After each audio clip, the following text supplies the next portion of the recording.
and introduce the first person who's going to speak to you today, and that is Jessica Harris, the Farm Program Director with Global Federation of Animal Sanctuaries. Hey, everybody. Really good to have everybody here today. Some of you know me and some we haven't had the opportunity to meet yet, but I am Jess. I am the Farm Program Director for GFAS. This is our absolute pleasure to kick off a new webinar series on advocacy for sanctuaries and rescues. You know, GFAS is always working to build capacity for sanctuaries in different ways. And this year, one of our priorities to help sanctuaries easily leverage their expertise in advocacy spheres is by giving you some of these opportunities to make a bigger impact together. So we have enlisted the help of some wonderful folks who have actually helped us at GFAS do more advocacy as well. And they have made it so quick and easy that we just felt this was such an excellent resource to pass on to all of you. So I would like to introduce Scott Beckstead and Natalie Ahwesh of Animal Wellness Action. Some of you may know them already, but Scott is a longtime friend of GFAS and has worked in animal protection roles throughout his career, including as State Director of Oregon for the Humane Society of the United States, as an equine protection specialist and rural outreach director. As an attorney, he has literally written a book on animal law and continues teaching it at the university level in Oregon.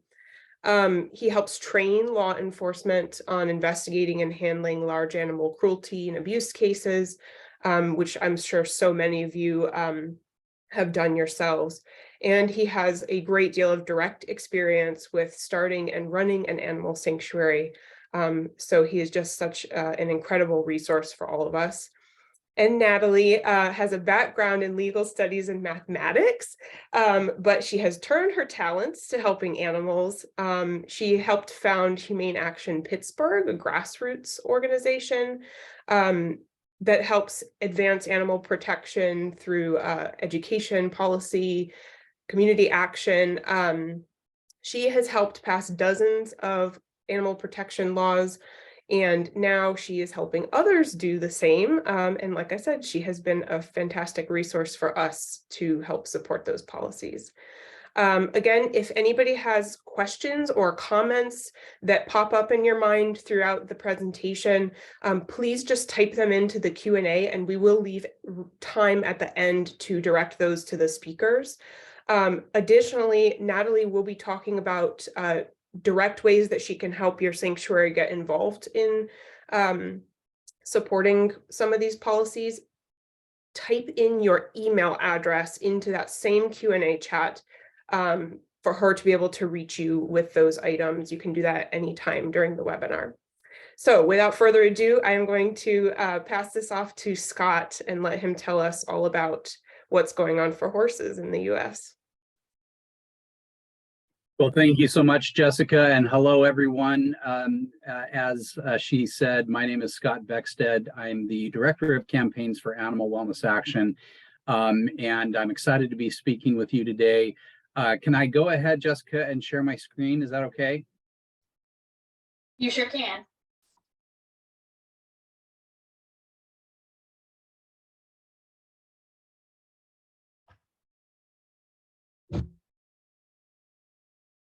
All right, can everyone see that? Yep, you're good, Scott. I put together this PowerPoint to sort of highlight the points I'm going to make, but in reality, it's also just an opportunity to look at a lot of pictures of pretty horses. And let's start with that handsome fella right there. That is the greatest horse that ever was. His name is Cheyenne. He's an off-track thoroughbred that I took in clear back in 1997. And he was extremely traumatized. He was some damaged goods when he and I first met, and he eventually became the greatest horse I've ever known. We had so many amazing adventures together. He passed away at the age of 29 on New Year's Eve in 2018, but I still carry a big piece of that guy in my heart, always will. You get the pleasure of meeting Cheyenne, and that is a horse who I think really exemplifies the potential that every single horse has with the right, with the right loving care. He came to me badly broken and became a champion. And he was really, truly one of the best friends I've ever had. So enough about Cheyenne. I know we're ostensibly talking just about federal equine legislation, but to me, it makes sense to sort of broaden that just a little bit to give you a sense of sort of the bigger picture in equine advocacy. These are what I view as the top equine welfare issues that we are faced with in this country. Of course, horse slaughter as sort of being the bedrock issue that we simply must fix if we are going to solve all of the other equine welfare problems. But obviously, our wild horses and burros living on public lands in the American West are facing an unprecedented crisis with the federal government embarking on a massive depopulation campaign to rid them of our public lands and replace them with cattle and sheep. And I'll go into it more, but what I often say is that the Bureau of Land Management's most potent weapon against our wild horses and burros is not the helicopter, it is disinformation. And the need to combat that terrible disinformation campaign has got to be a top priority for any of us who care about equine welfare and wild horses and burros in particular. Horse racing, this is very timely because we've had 4 deaths at Churchill Downs, and we've got the Kentucky Derby coming up here this weekend. Horse soaring continues to be a major problem. EJOW is a major threat to donkey populations around the world. And then these other issues, the carriage industry, the captive hunting of zebras on large canned hunting preserves, especially in Texas, the abuses that we see across all the breeds, maybe not all, but certainly many, if not most of the breeds, the abuse of horses at shows, the rodeo industry, and then, of course, the rescue and sanctuaries really stand as, I think, a major bulwark against all of these issues and are, in my view, an absolutely critical tool to improve equine welfare, but also to advance the cause of equine welfare generally at every level, at the federal level, at the state level, at the local level, and also at the global level. I know that GFAS works globally. And so it I think, is in a unique position to advocate for equines, not just here in the United States, but across the world. So let's talk about horse slaughter. Horse slaughter has to be seen as sort of the backstop for every other equine welfare issue. It is tied inextricably to all of these topics, and that is because the enterprises that exploit equines at a commercial level will always look at slaughter as the means of disposing animals that they no longer want or need. The slaughter industry poses a major problem for sanctuaries and rescues because that is where horses saved from slaughter often go, not necessarily to good individual homes, but to rescues and sanctuaries where they can be rehabilitated and provided either with a permanent home or adopted out to a good, loving home. But we have to stop slaughter. As long as slaughter remains an option for disreputable horse owners and breeders and so forth, it will continue to pose major challenges to the rescue and sanctuary community, because you guys are bearing the brunt of all of the irresponsible breeding, all of the horses that are treated as castaways. I just saw this heartbreaking story. A good friend of mine, Britta Stark, who leads Advocates for Wild Equines, has been involved in trying to save this very elderly quarter horse mare that showed up at a slaughter auction. She's completely broke down on her back end. She's walking on her pasterns on her back feet. How anyone could take an elderly mare like that who is in obvious pain and take her to slaughter. I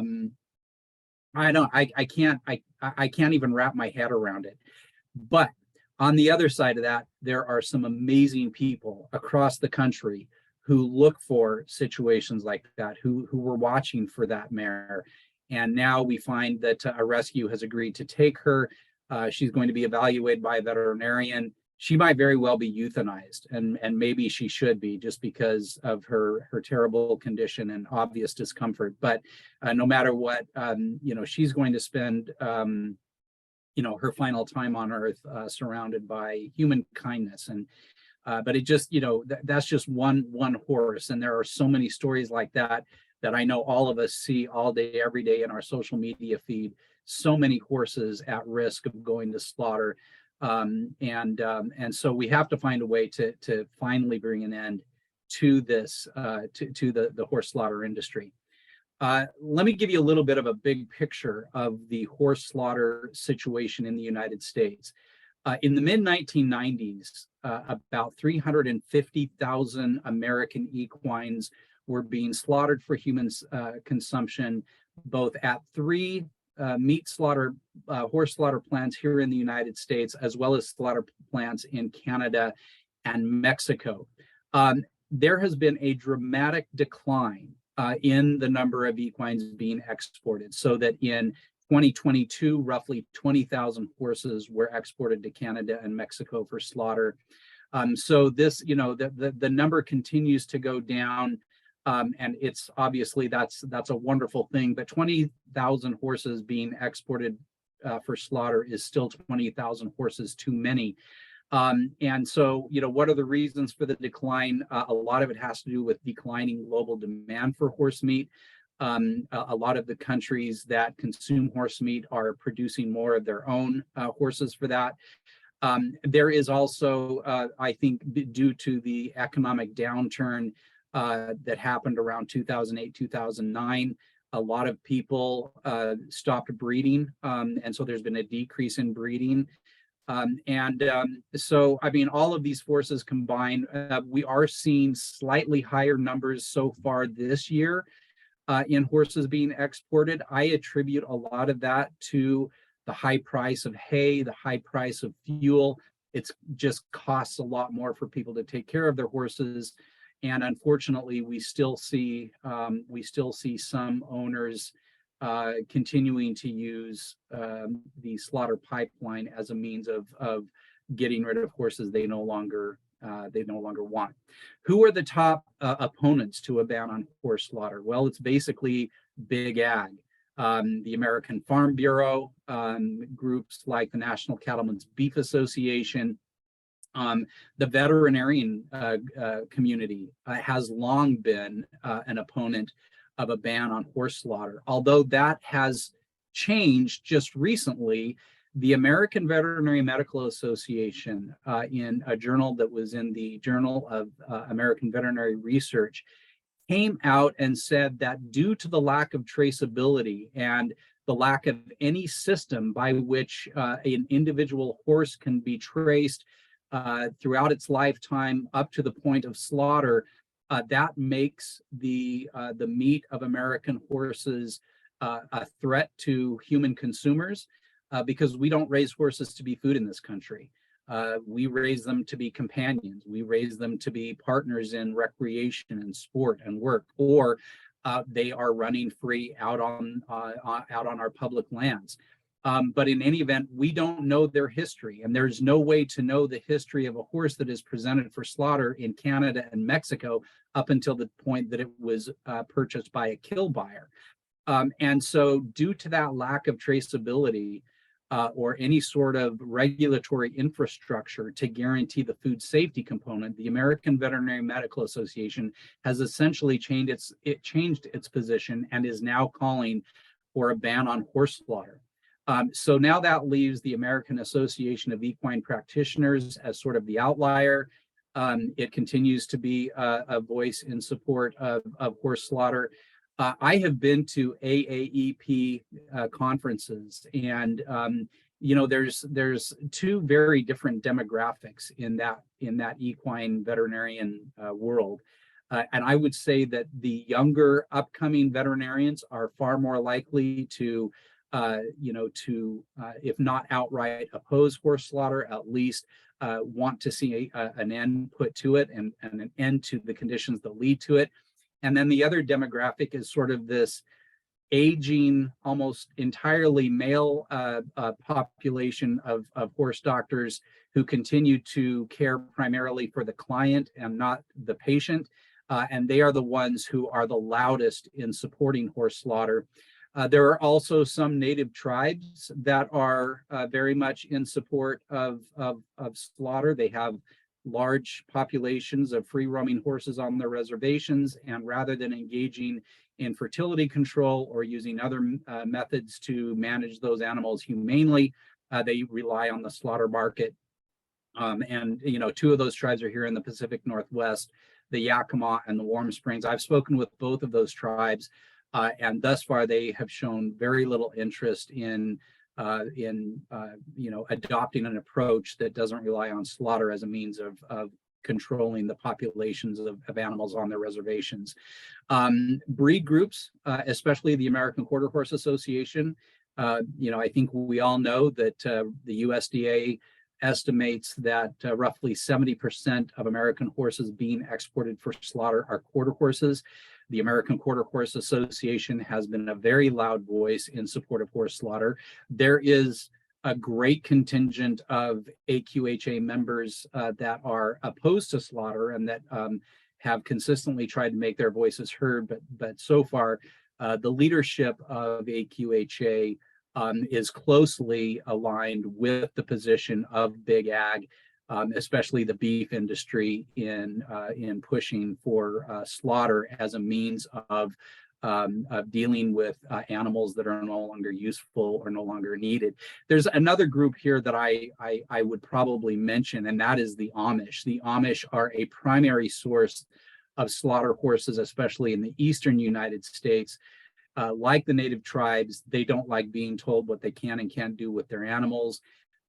Attempts to reach out to them have largely been rebuffed, although I have been hearing that just like with some of these other groups, younger members of the Amish community appear to be more open to a more humane way of dealing with horses that have sort of reached the end of the trail.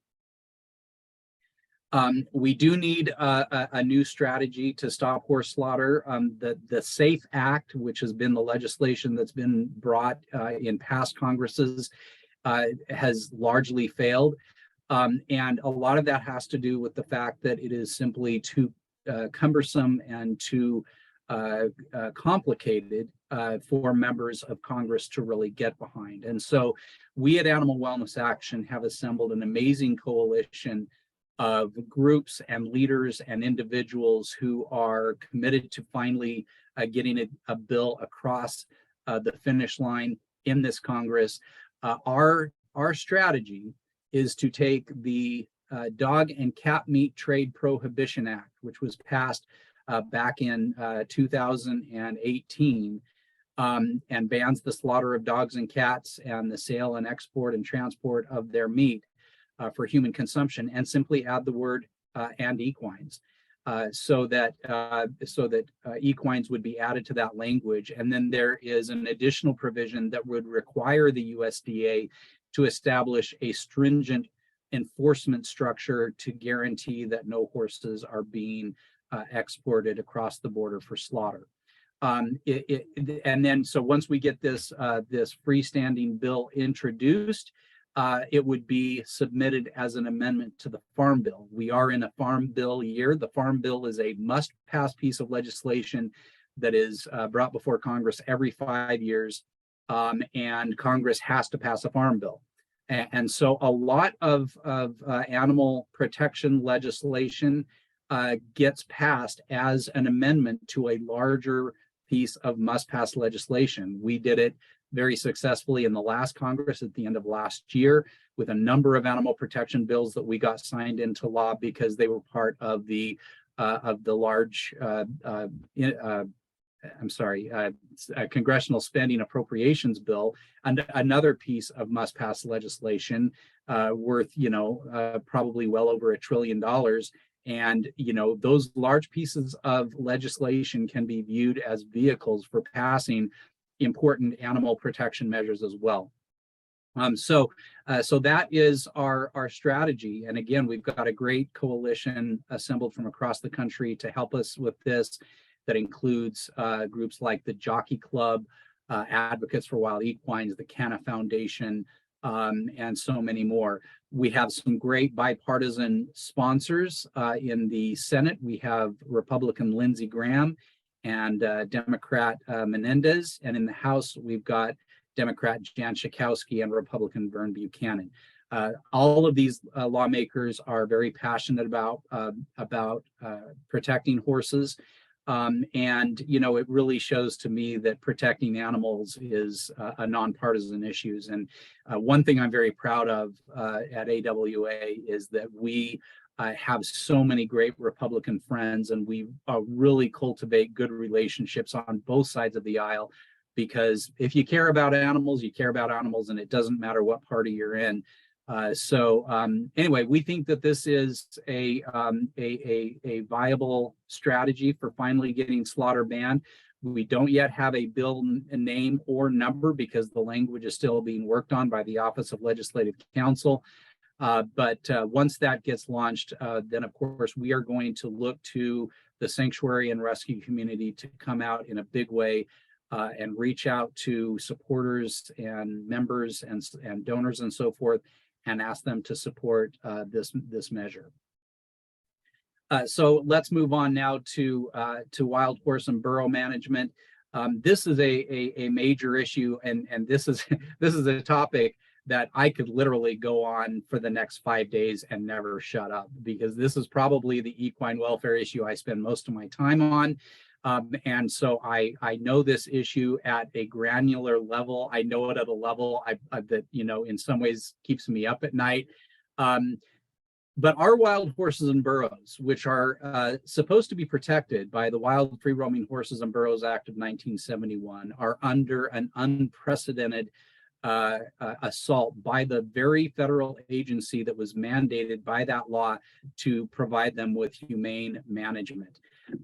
It's a case of regulatory capture, where you've got a government agency that, instead of regulating an industry, ends up doing that industry's bidding.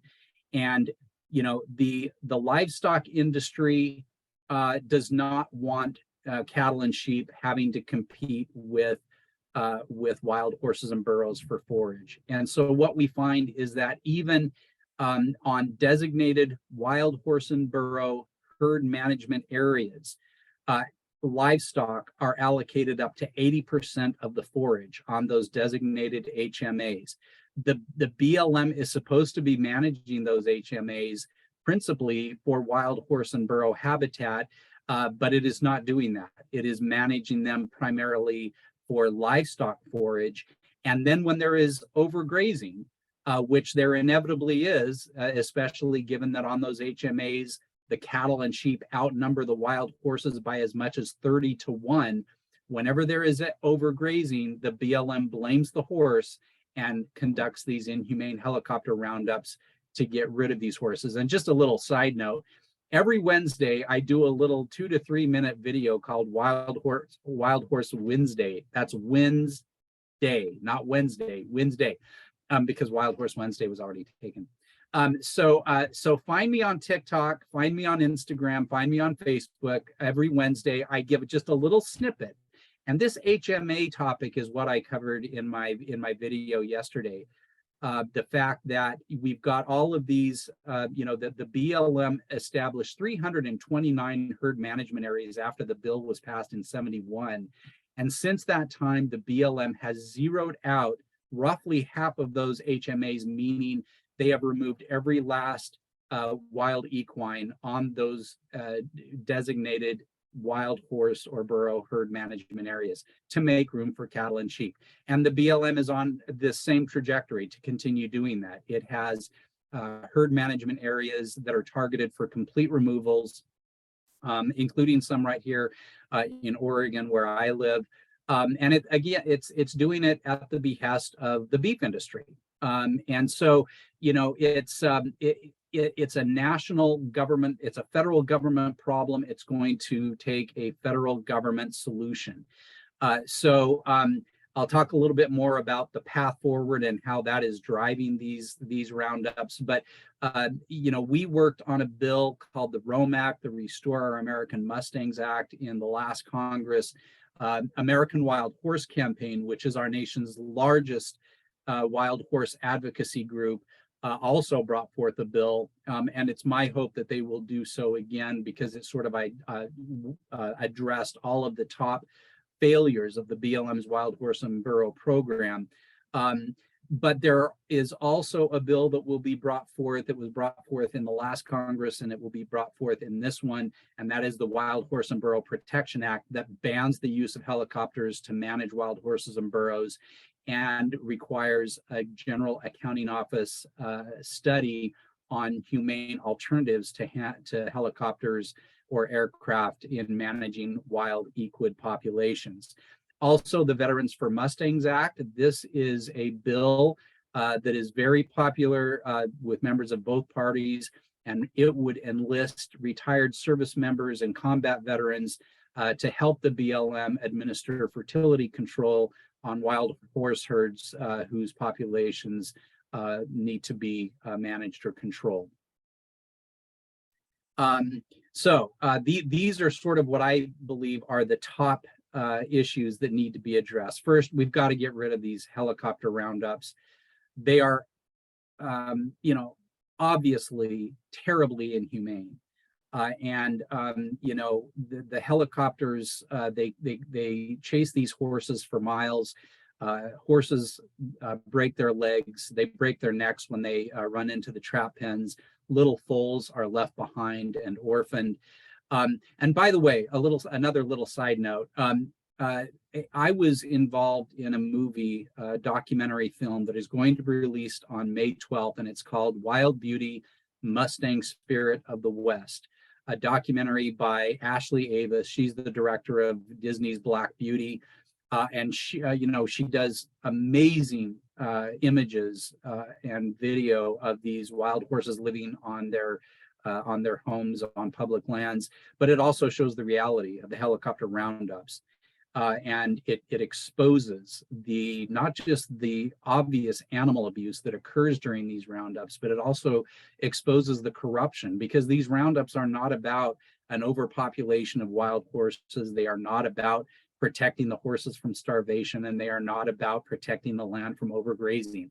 These helicopter roundups are all about the money to be made. The tens of millions of dollars these helicopter contractors make. They get paid hundreds of dollars for every horse they round up. The preferred helicopter contractor is Couture Livestock Roundups. $36 million that outfit has been paid over the years to chase down and trap wild horses. And the patriarch of that Couture family, Dave Couture, pled guilty to and was convicted back in 1992 of using his helicopters to illegally hunt wild horses and send them to slaughter. And Couture remains the BLM's preferred go-to helicopter contractor. But then it's also about the millions being paid to owners of these off-range holding facilities, the corrals and pastures where these horses are held after they're rounded up. And of course, it's also about the millions to be made by the beef producers, the livestock companies, and the multinational corporations that are grazing their cattle and sheep for $1.35 per animal unit month on public lands. These people are paying less to feed a cow-calf pair a month on public lands than you and I pay to feed our dogs every single day. It gives these powerful corporations a clear competitive advantage over beef producers in other parts of the countries that are having to pay up to $20 to $25 per animal unit a month. So it's, again, has nothing to do with all the helicopter roundups, all of those tens of thousands of horses standing in crowded, filthy government corrals for the rest of their lives. It has nothing to do with too many horses. It has to do with the money to be made once in the process of rounding up and removing those horses. The Adoption Incentive Program is the BLM's program that pays people $1,000 to adopt up to 4 horses apiece. And that is incentivizing these disreputable adopters who will come and adopt up to 4 formerly wild horses or burros. They put them in a pen or a corral for a year. They don't socialize them. They don't handle them. After a year, the BLM sends them their certificate of title, and they then take those horses or burros directly to the slaughter auctions. So they're essentially being paid twice. The BLM knows this. The American Wild Horse Campaign has shown the BLM documentary evidence that the BLM is knowingly adopting horses to these people that are gaming the system, and the BLM simply shrugs its shoulder and in typical BLM gaslighting fashion says, sorry, we just don't think this is really happening. It's the same every time there's a major catastrophe in a helicopter roundup, like in the Pancake Complex in Nevada last year, when a little black foal was chased by a helicopter and snapped its front leg and was trying to flee the helicopter on 3 legs. When that happened, the first thing the BLM did was put out a press release talking about how humane helicopter roundups are. This agency doesn't manage wild horses and burros well. It doesn't manage our public lands well, but it sure knows how to operate a public relations campaign, and it sure knows how to convince the American taxpayers that to not believe what their eyes can see. Helicopter roundups are humane. Horses aren't actually going to slaughter. It's all gaslighting. And it's our job as advocates to make sure that Congress and the media and the American people know the truth. And by the way, that film by Ashley Ahwesh, Wild Beauty, Mustang Spirit of the West, I think is going to be a game changer. The BLM is not going to like that movie, but a lot of people, I've been to a lot of the screenings and premieres across the country for this movie, and without exception, people come out of that feeling both inspired and outraged. And a lot of people have no idea that this is going on. So as advocates, we have to wake people up. Okay, just checking on my time. Like I said, I could go on and on about this topic and never stop.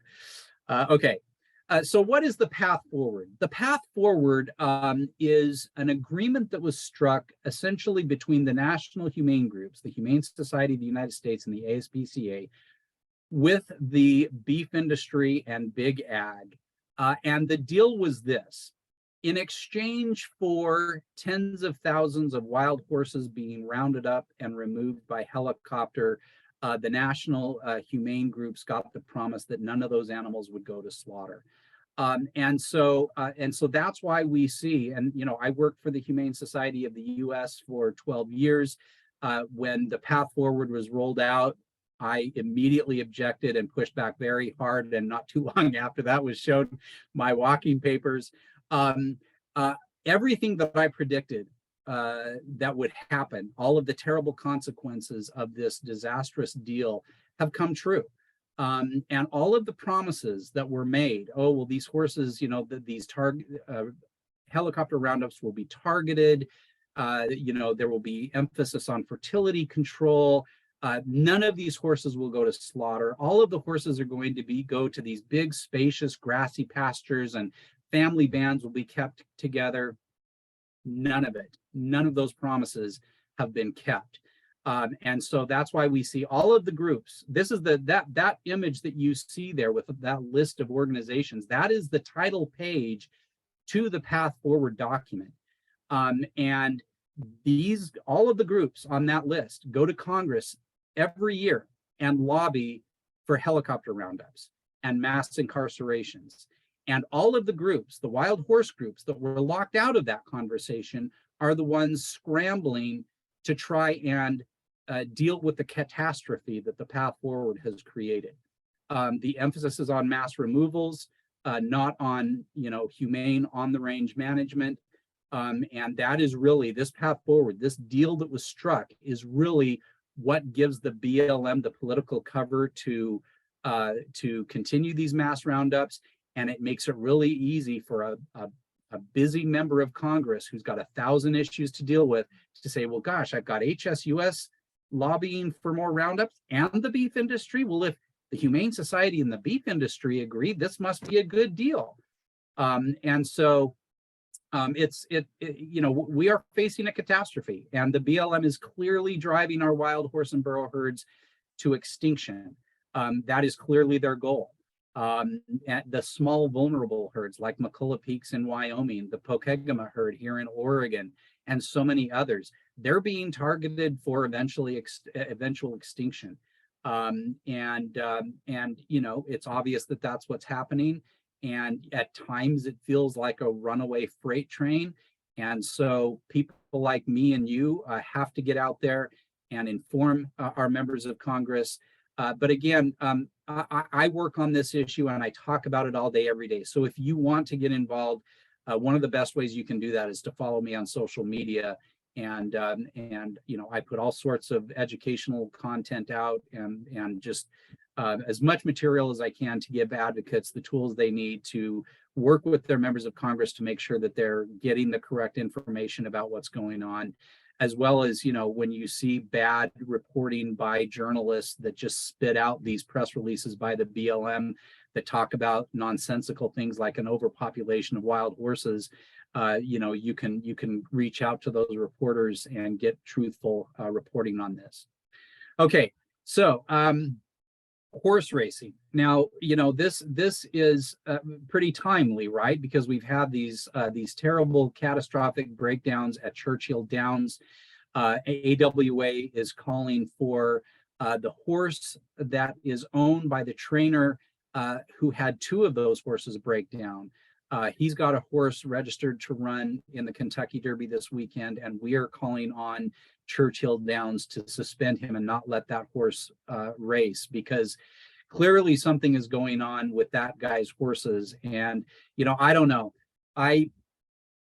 As horrific as it sounds, one has to wonder, is it going to take a catastrophe at the Kentucky Derby or the Belmont Stakes or the Preakness to finally force some sort of meaningful change? The Horse Racing Integrity and Safety Act was passed by Congress. States immediately objected to it, especially states that have very unsafe tracks. All that HISA did was, establish a structure for making sure that horses are not being given race medications on the same day of the race that lead to these catastrophic breakdowns. And the resistance from the racing industry to this, even though the Jockey Club is behind it and a lot of good, more reputable breeders and trainers are behind it, the bad actors continue to sort of carry the day. And so we see that horses continue to break down. And while the industry professes to have concern about fixing this and making the tracks, healthy and safe, and making, cracking down on illegal doping and so forth, it's obvious, given that the breakdowns continue to happen, that more needs to be done. Other issues to look at in the horse racing issue include, for example, a ban on whipping. It makes no sense, to a lot of equine advocates, that these jockeys are allowed to just wail away on these horses in the home stretch, and it pushes the horses to exert themselves beyond what their bodies can endure. And of course, just, visually, it's clearly not the right way to treat a horse that is already giving its very best. Horse soring. Horse soring is a practice that is used on the gaited breeds, especially the Tennessee walking horses, where the owner deliberately inflicts terrible pain on the horse's front feet and legs as a means of exaggerating the horse's high-stepping gait.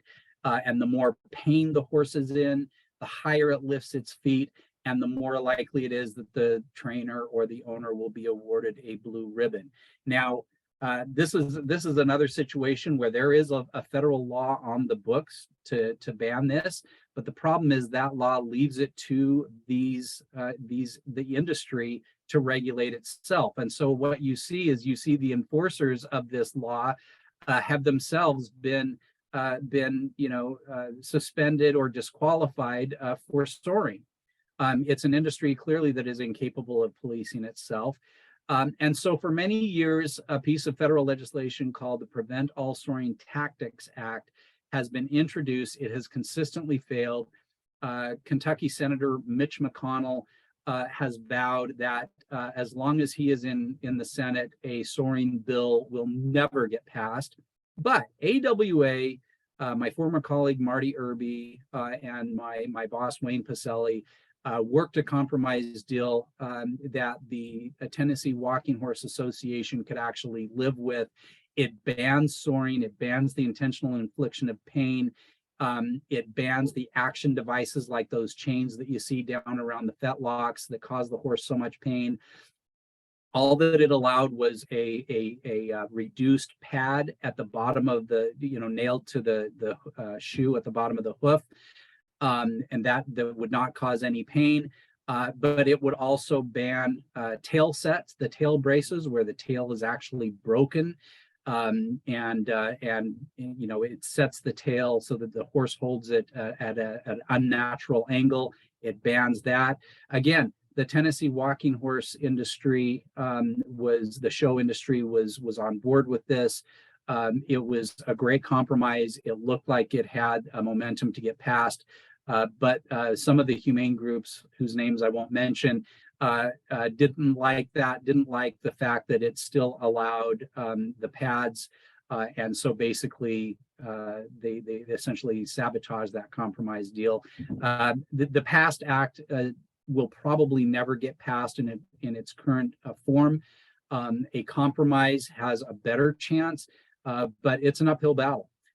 Here in Oregon, I actually got an opinion by the Office of Legislative Counsel that soaring constituted a felony aggravated animal cruelty. And I distributed that opinion to all of the county sheriffs, because one year we had a Tennessee walking horse show, and sure enough, an exhibitor who had been disqualified in the past and was known for soaring his horses was scheduled to come, and so I made sure that the sheriff of that county had that opinion in hand, so that if there was any soaring going on, that person could be charged with felony animal abuse under Oregon's anti-cruelty laws. That's just one tactic that I used here in Oregon, but it's certainly something, especially if you live in a state that has a lot of gated horse show breeds, it's a tactic you might look at to make sure that local law enforcement gets involved. Okay, EJAL. Got to keep my eye on the time here. I know you guys don't want to listen to me yammer on interminably all day. I'm a former trial lawyer, so I have that ability. So EJAL. EJAL is the gelatinous substance that is produced whenever you boil the skin of a donkey. And in some Asian countries, it is purported to have traditional folk medicinal properties, like rhino horn and tiger bone and bear gallbladder. And you can buy EJAL readily on eBay, on Amazon. It's readily available. The EJAL industry is driving global populations of donkeys to dangerously low levels. And especially in third world countries where donkeys remain an important source of transportation, families are going outside in the morning to find that their donkeys have been slaughtered and skinned. There is huge money to be made in this industry. And it poses a direct threat to the burros living wild in the United States, because with the BLM conducting, these massive roundups, we are seeing unprecedented numbers of BLM branded burros showing up at kill pens and slaughter auctions. They're going across the border to Mexico. And, there is a lot of, I think, well-founded speculation that those animals are being slaughtered primarily for their skins to be sent to China to be made into ejiao. So the a ban on horse slaughter, a ban on the slaughter of American equines for human consumption would shut down the ejiao trade, because it is a product that you take, that you eat, that you consume by mouth. So ejiao would definitely be covered. So last year there was the ejiao Act. We are looking for a bill in this Congress to be reintroduced to finally shut down that industry. That would be a great measure to get passed up until we can get a bigger ban on slaughter passed. Carriage horses. Now, this isn't a federal legislative issue, but it remains a top equine welfare concern, I think, for many of us.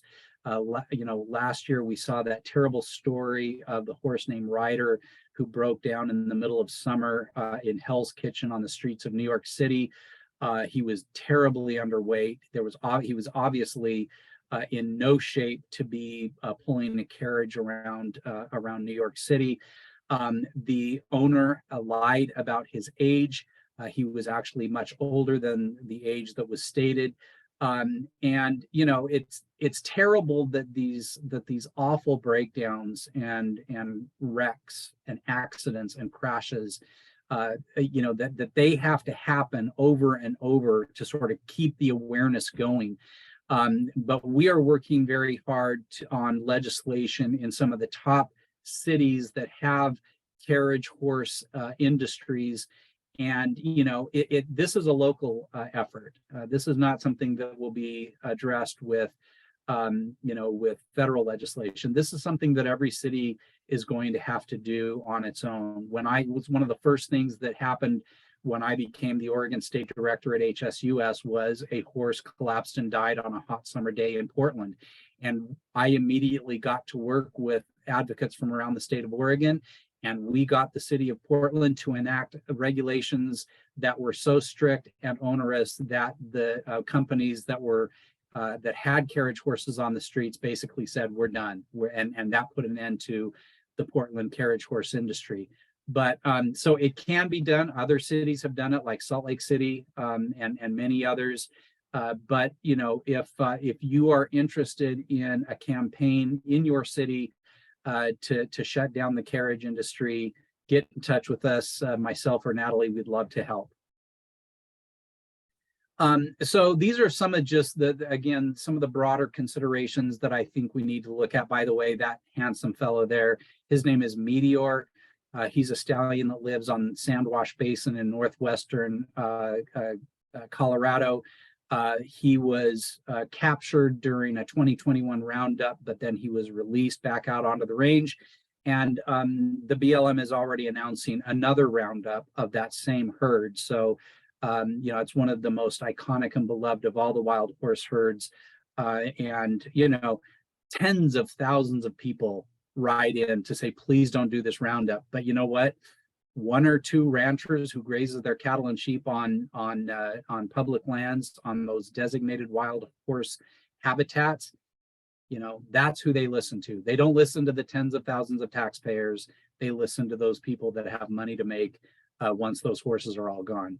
So I do think that we need to think of strategies to recruit landowners to open their properties to horses in need.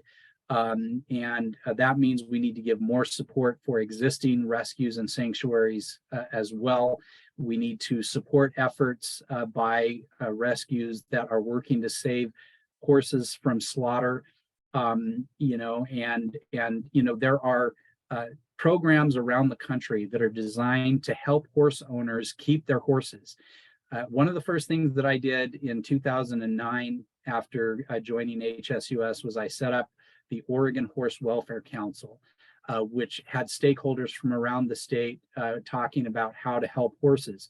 And one of the most enduring part of that was the creation of the Oregon Hay Bank, which continues to operate, continues to be a great resource for struggling horse owners. They have provided direct financial assistance, direct hay assistance, help with vet bills, help with gelding stallions and studs, and help with euthanasia, all sorts of stuff in virtually every one of the 36 Oregon counties. And so, that's one of the talking points that we can really put out there in the campaign to stop slaughter, is that there are programs out there, and there are organizations out there, and there are people out there that are willing to help, including give direct assistance to horse owners that are struggling or that need to find a new home for their horse. They don't need to take their horse to the local auction. There are people who will step up and help. I do think that the advocacy community is going to have to put its money where its mouth is, and we are going to have to think outside the box, ways that we can grow support for the rescue and sanctuary community, but also recruit good people to open their homes and their hearts and their pastures to horses in need. And that includes wild horses, because caring for a wild horse is an entirely different thing. It's not the same as getting a horse that has been trained to be socialized and to trust and work with people.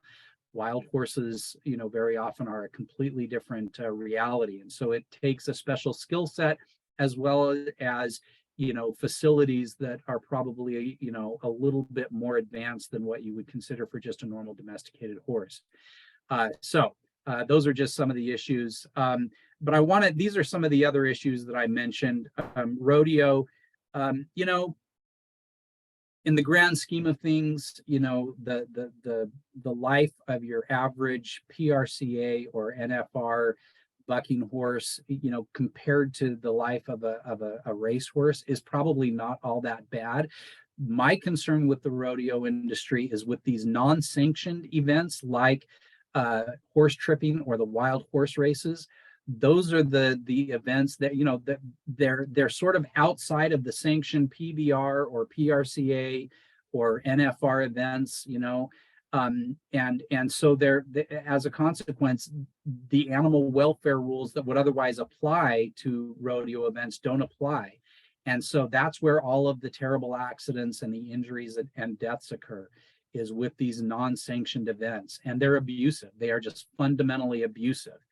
Premarin, that is an industry no longer here in the United States, but Premarin continues to be a drug that is marketed to women. It is made from the urine of pregnant mares.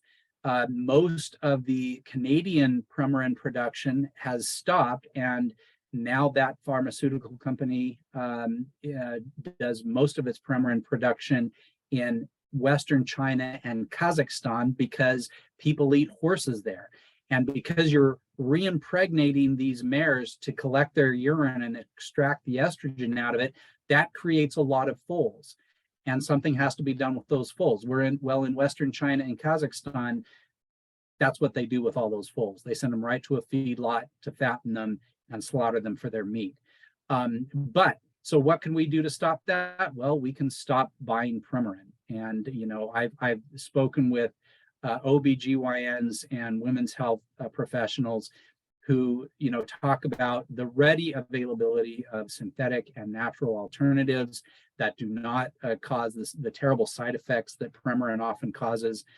So a lot of this is consumer education and just making people aware of how it's made, what the side effects are, as well as the availability of alternatives. Pony rides and similar amusement attractions. We saw a big controversy in Los Angeles with a pony ride attraction that was, clearly abusive towards its little ponies. The campaign eventually led to that being shut down.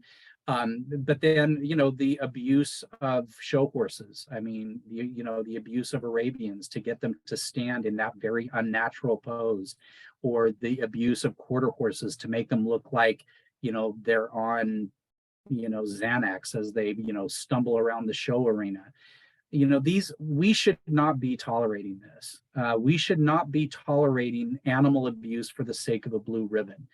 And I would love to see, you know, the AQHA, to its credit, has improved some of its animal welfare rules, but every single group, every single breed group that allows or enables or promotes abusive show techniques needs to be confronted and called out. Zebra hunting and sales, we're seeing more and more zebras showing up at kill pens and slaughter auctions. They are cast-offs from the canned hunt industry, primarily in Texas. We're seeing, you know, these canned hunts where you pay thousands of dollars for a guaranteed kill of an animal that was probably hand raised and will probably come up and ask for treats. You know, that has to be addressed. And I would love to see, you know, some sort of federal solution to that. Obviously, it would never get passed in Texas, but maybe that is why we need a national solution. So how can you help? Well, we've got a list of AWA priority bills. A lot of these bills are still in the drafting phase, so we don't have bill numbers or names, but they will be brought out. We are hoping that all of you that are GFAS verified and accredited facilities and organizations will reach out to your supporters, reach out to your donors, reach out to all of your peeps, your friends, your contacts, and get them involved. Tell them to write their members of Congress, get on a first name basis with the staffer in their members of Congress's offices who work on animal welfare or public lands issues, and educate them and provide them with information that is accurate and truthful and that will wake Congress up to, you know, to the reality that is faced by our horses and our other equines here in the United States. I mean, look, 83% of Americans strongly oppose the slaughter of horses for human consumption. 88% of Americans oppose the use of helicopters to chase down wild horses and burros. So why does our federal government, why are they listening to this small percentage of outliers who are supporting this industry or supporting this cruelty? We've got to get we've got to get Congress woken up, and that means that each of us have to take action. Well, a really great quote that I heard last week when I was working at the Save Our Wild Horses conference in Washington, D.C. is this: "But I'm only one person," said 300 million people. You know, this is a numbers game. And if we, each of us individually, commit that we are going to get to know our members of Congress and we're going to speak up and we're going to take a stand, guess what? We can move the needles for the horses and we can start enjoying some wins instead of constantly playing defense, which is how it's felt for far too long. So someone throw a shoe at me or I'll just keep on going. I'll talk forever. So I see it's been an hour, so I'll stop here. And if there's any questions, I'm happy to take any questions. Scott, I'm going to let Natalie jump in before she has to go, just to let the groups know how they can get involved with all this. Yeah, sorry, I have a meeting at 3 and I know it is past time, so I will try to be very quick. So we do have a list of organizations that we regularly contact to endorse our priority bills, some of which Scott mentioned. So all that means is that if you'd like to be added to this list, I would send you an email. It would probably only be me reaching out a few times a year. It's nothing where you're going to get spammed. And I would tell you about the bill and ask if you'd be willing to endorse it as your organization. And all that means is that we add your name to our list. So it just takes the 30 seconds. This is really important because then when we're going to members of Congress, we're able to show a crucial mass of support. You know, if we have hundreds of organizations, then the legislators are going to know that many of their constituents support the bill. And then if you'd like to take your endorsement a step further, we can provide drafts for you to send to your members of Congress and their staffers. So I'll send you a draft if you'd like, and you can, you know, tweak it, of course, however you'd like. And then we'll also let you know which staffer in the office to send it to and their email address. So that, you know, is a little bit more time consuming than just a basic endorsement, but maybe just takes 5 minutes or so. If you're interested in going even a step further, we can provide you with social media and newsletter blurbs so that you can share with your networks to get people in your group and your followers to contact their Congress people and ask them to co-sponsor priority bills. And then finally, if you're interested in setting up a meeting with your member of Congress, an AWA staffer would be happy to attend with you so that, one of us can talk about the issue if, you're not as comfortable talking about the specific bills. But it really is important to have constituents of these Congress people setting the meetings up, right? Because if you're someone that can vote for them, that's who they want to hear from. So I think, Jessica, you were saying that if people were interested in being added to the list of groups that I'll reach out to, you can put your email address in the chat. And again, this isn't something where you're going to hear from me constantly, probably a maximum of 5 or 6 times a year when we're looking for bill endorsements. And yeah, you can also reach out to me or Scott at any time. Sorry, Scott. Our contact info is here, and I'll hop to my 3 and let you finish up, Scott. But thanks so much for having me, Jessica, and all the GFAST team. Thank you, Natalie. Appreciate it. So I see a couple of you, Karen, I see your email in here. Again, just to reiterate, we ourselves at GFAST have had such a great time working with AWA. They have made it so incredibly easy for us to do more advocacy work and support all of these policies. It just lands in my inbox. I say yes or no. They do all of the legwork. Same goes for templates that they provide, helping you with meetings. I know social media is just like constantly a time suck for all of us, and having strong messaging on there. So again, like that resource, we know you guys are busy, you have animals in front of you day in, day out. We want to make this feasible, easy, and not something you have to think about a lot. So again, I see Bonnie, thank you for your email. And if you're okay with receiving those emails from AWA, just put that in the chat and we will connect you. Scott, I have one question from Karen at Sunshine Horses. She wanted to know where the documentary can be viewed when it comes out. Yeah, that's a great question. You can get, the release date is May 12th, and it will be released on several streaming services. You can pre-order that for a half the price on iTunes. So if you go to iTunes, you can pre-order, I think it's like $5.99 or $6.99. On May 12th, it will be available, streaming. It's next week actually is the Los Angeles premiere, which I think is going to sort of be, it's going to be great. There's going to be a lot of the actors who were in Black Beauty and others will be there. And then on June 8th, we're going to be showing the movie to members of Congress in Washington, D.C. That's going to be hugely consequential to get that movie in front of members of Congress, because that of everyone who needs to see it, they need to see it the most. So again, release date is May 12th, pre-order on iTunes.